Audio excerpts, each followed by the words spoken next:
Hello mga mami, kumusta? For today's ganap nga ni is makato kami ha eskwelahan kundi nga nanging eskwelay akon mga bagets. Makato nga ni kita school mga mi kay dara nga ni nga portfolio ni Rayana. Syempre ma-attend kita kay nanay man kita hit mga estudyante. Kunhan una hikita ni na-attenderan han aton mga kag-anak yan nakikita na may ma-attender. Huy!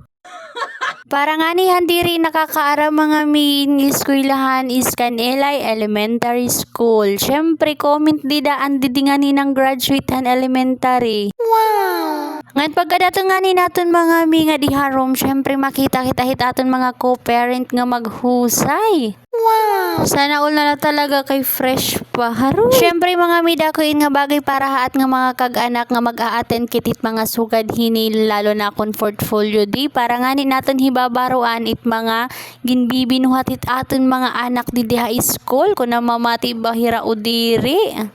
Pero wag ka diri po ang perfecto nga nanay kay dani po ak diri ak na attender hit mga meeting. Charis!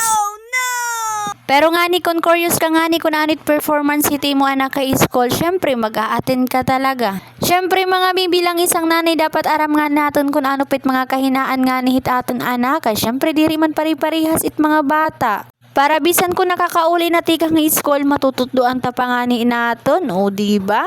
Nga syempre bilang isang magulang nakaka-proud nga ni kapag ka nga itat mga anak is may nakukuha nga ning achievement. Kaya syempre para itaira di rin it para haaton.